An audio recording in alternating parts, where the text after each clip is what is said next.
Cette vidéo décrit 10 études internationales publiées ces 10 dernières années et concernant les résultats de la médiation équine dans les troubles du neurodéveloppement.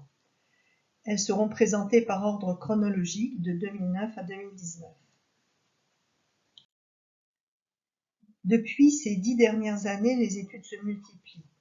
25 études d'évaluation quantitative des résultats de la médiation équine dans le domaine des troubles du spectre autistique, réalisées en France et à l'étranger entre 2009 et 2016, ont montré des résultats positifs avec une amélioration significative des symptômes ciblés. Je les ai décrites dans mon livre « L'enfant autiste en thérapie avec le cheval ». L'évaluation des résultats des séances de médiation équine a pour objectif de prouver l'efficacité de cette approche. On parle de bonnes pratiques validées par la recherche. Cela permet aussi de réajuster, si besoin, et en fonction des résultats, les objectifs et les modalités. La notion de médecine fondée sur des faits prouvés, de données probantes validées par la recherche, oblige à une certaine rigueur dans les études scientifiques d'évaluation des bénéfices d'une pratique, ce qui est nécessaire évidemment à la validation des résultats. La recherche clinique en médiation équine se heurte à certaines difficultés méthodologiques liées au terrain, en partie communes avec les problèmes d'évaluation en santé mentale. Elle est cependant précieuse pour évaluer les résultats, pour conforter les observations des praticiens et pour orienter les futures recherches. L'hétérogénéité clinique, les échantillons limités, les outils d'évaluation peu adaptés à la situation de médiation équine et la contrainte des études témoins posent des problèmes méthodologiques plus difficiles à surmonter dans ce type d'études cliniques qu'en recherche expérimentale. De plus, le fait que les études jusqu'alors publiées soient réalisées avec des méthodologies très variées rend difficile leur comparaison. Tous ces facteurs expliquent que certains auteurs ne reconnaissent pas la validité de la plupart de ces études et critiquent leurs résultats. Cependant, la recherche en médiation équine existe, encore peu en France c'est certain, mais beaucoup à l'étranger, et il faut prendre en compte le travail de tous ces auteurs ainsi que tous les projets de recherche en cours. Cette recherche scientifique doit encore se développer car les enjeux en santé publique et en santé mentale en particulier sont importants. Bass a analysé en 2009 aux États-Unis les résultats de 12 séances de thérapeutique horseback riding pour 19 enfants avec troubles du spectre autistique âgés de 5 à 10 ans, comparés à un groupe contrôle de 15 enfants. Il a utilisé des instruments standardisés et validés concernant les interactions sociales et les patterns sensoriels. Il a observé une augmentation des réponses sensorielles et de la motivation sociale, ainsi qu'une diminution de l'inattention, de la distractibilité et des comportements inactifs.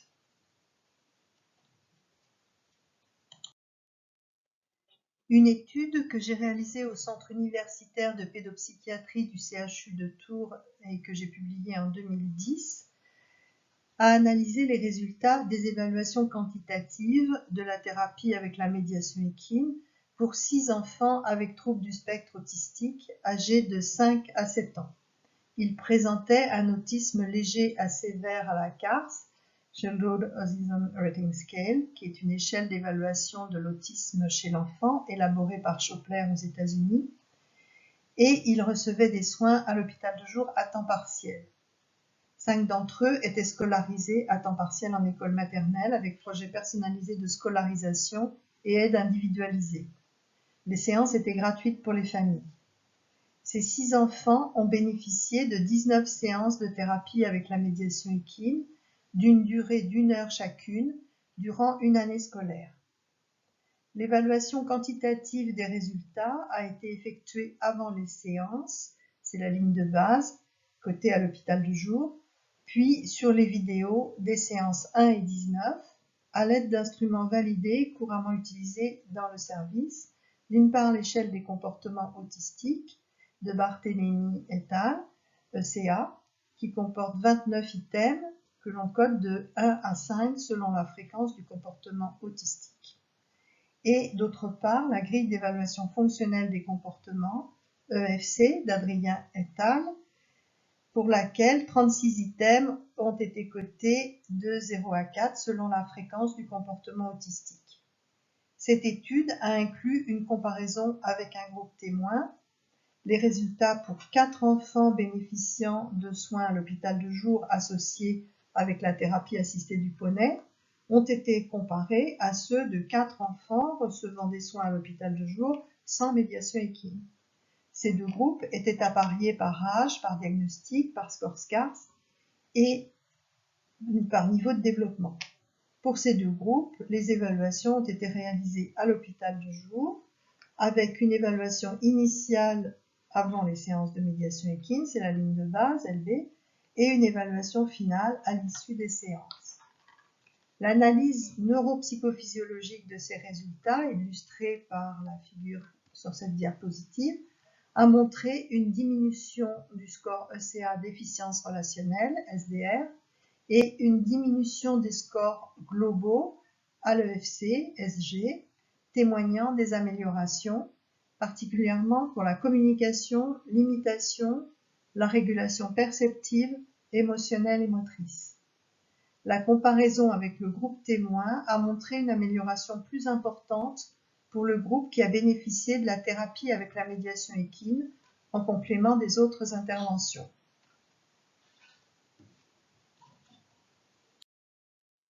Tabarez Sanchez et collaborateurs en 2014 en Espagne ont réalisé une étude randomisée incluant 8 enfants avec autisme de sexe masculin qui étaient âgés de 5 à 15 ans. Le but de cette étude était de vérifier objectivement si la thérapie assistée du cheval, Horses Assisted Therapy, apporte une amélioration du comportement social chez les personnes avec autisme. Pour cela, les auteurs ont analysé les variations hormonales de cortisol et de progestérone avant et après les séances de thérapie avec la médiation équine pour ces sujets avec autisme. Et cela dans le but d'en déduire l'action de la médiation équine sur l'ocytocine et par conséquence sur le comportement social. En effet, l'ocytocine est un neuropeptide qui est synthétisé surtout par le cerveau et qui agit comme une hormone. Elle est connue pour son rôle dans l'attachement, mais son rôle dans les relations sociales chez les personnes avec autisme a aussi été décrit.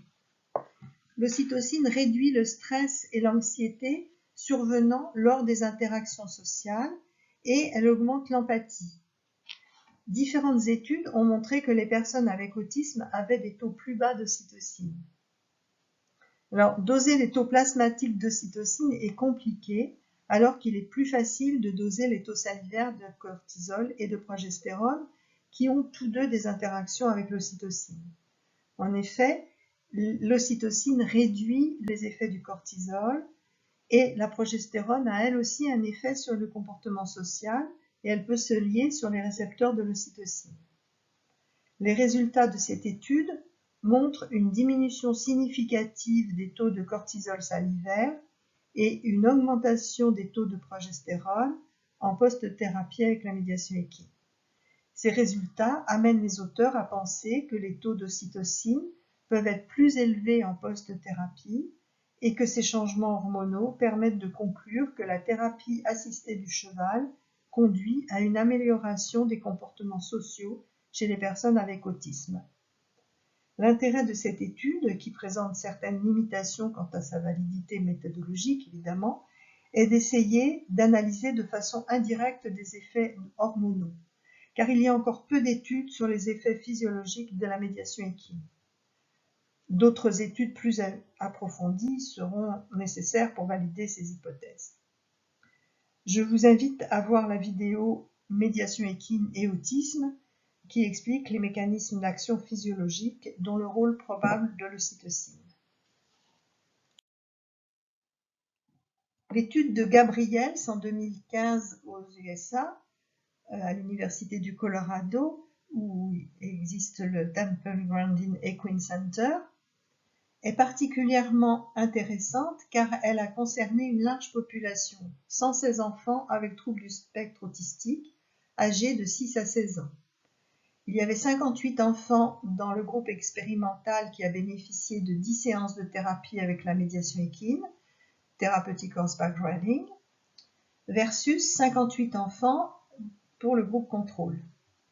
Les évaluations ont été réalisées à l'aide de 4 instruments standardisés et validés, explorant le comportement adaptatif, les conduites et l'intégration sensorimotrice. Les résultats ont montré une diminution de l'irritabilité et de l'hyperactivité, ainsi qu'une amélioration de la cognition sociale et de la communication par le langage. Del Rosario Montejo et collaborateurs, en 2015 au Portugal, ont étudié les résultats de l'équithérapie pour 11 enfants, cette fois avec déficit psychomoteur. Ces enfants étaient âgés de 5 à 12 ans. Les variables étudiées étaient la fonction motrice globale et la qualité de vie perçue. Les résultats ont montré des différences significatives entre les tests initiaux et finaux, avec de notables changements dans le contrôle moteur, suggérant que l'équithérapie est un traitement approprié dans les retards de développement psychomoteur.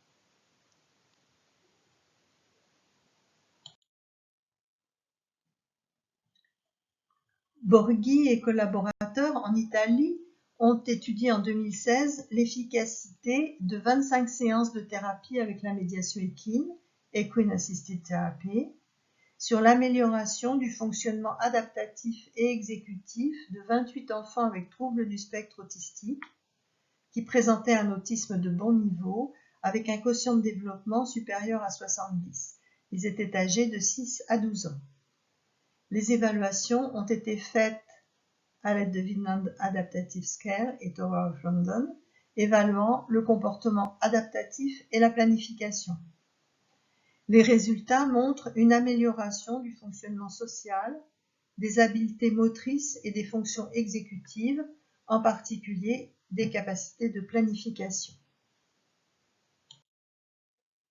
Yo et collaborateurs en 2016 en Corée ont exploré les effets de la médiation équine sous sa forme Equine Assisted Activities and Therapy, EAAT, utilisée comme traitement complémentaire pour la rééducation physique et psychosociale de sujets avec troubles de l'attention avec hyperactivité en mettant en relation l'imagerie cérébrale, IRM, et les données cliniques.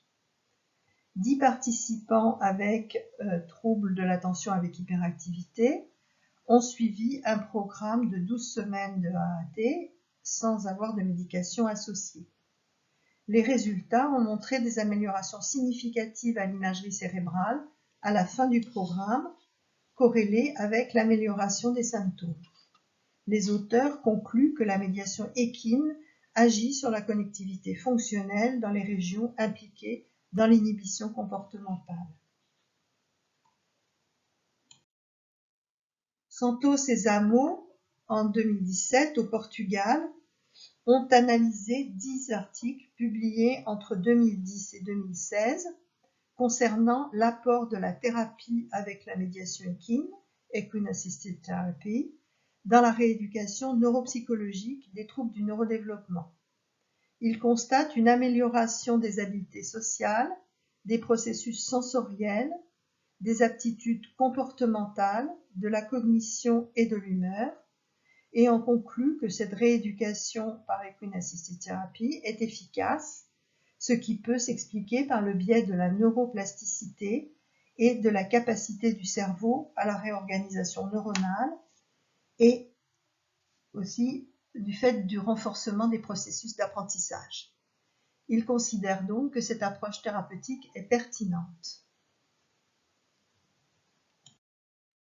Tresmiel et collaborateurs en 2018 en Pologne ont publié une revue de la littérature étudiant 15 articles publiés dans des revues en anglais avec comité de lecture et incluant un groupe contrôle. Ces articles investiguaient l'interaction entre le fonctionnement psychosocial et la médiation équine, Equine Assisted Activities and Therapies, EAT, pour au total 390 participants âgés de 3 à 16 ans. Il y avait 308 garçons et 72 filles qui présentaient des troubles du spectre autistique. La méta-analyse, bien que complexe du fait des différences méthodologiques, montre que les effets bénéfiques de l'EAT sont rapportés par les auteurs de ces 15 études et permet de conclure que la médiation équine est une forme efficace de thérapie pour des enfants avec troubles du spectre autistique. Les améliorations constatées portaient sur la socialisation, la motivation, les conduites inadaptées et la résolution de problèmes. Grand-Georges et Osberger en France, dans leur article de 2019, Autisme, médiation équine et bien-être, font une critique de la méthodologie et des résultats de différentes études, dont celle de Gabriels et celle de Borghi, d'après la revue de littérature de Srinivasan et collaborateurs en 2018. Ces auteurs ont sélectionné les études internationales d'après une méthodologie très rigoureuse. Publications scientifiques expertisées et basées sur des conditions expérimentales ou quasi-expérimentales, groupe contrôle, outils d'évaluation validés et adaptés. De ce fait, évidemment, cela limite le nombre d'études présentant les conditions méthodologiques requises pour leur validation scientifique. Grand-Georges et Osberger soulignent l'absence d'études concernant l'adulte et posent aussi la question de l'évaluation des effets à long terme. Elles interrogent sur la difficulté d'évaluer l'impact des pratiques de médiation équine et considèrent que l'évaluation des effets de la médiation équine est un réel enjeu. On retiendra que de nombreuses études scientifiques mettent en évidence les bénéfices de la médiation équine, en particulier dans le domaine de l'autisme de l'enfant, mais certains auteurs critiquent leur validité méthodologique.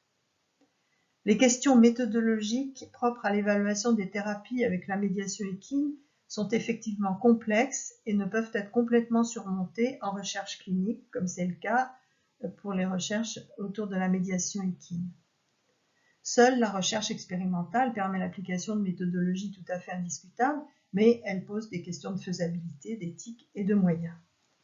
Cependant, les études publiées ces 15 dernières années ont le mérite d'exister, d'éclairer sur les bénéfices et les mécanismes d'action multimodaux de la médiation équine, de faire réfléchir sur les questions méthodologiques et d'ouvrir la voie de la reconnaissance des bénéfices de la médiation équine pour les enfants avec troubles du neurodéveloppement. Et pour finir, voici quelques références.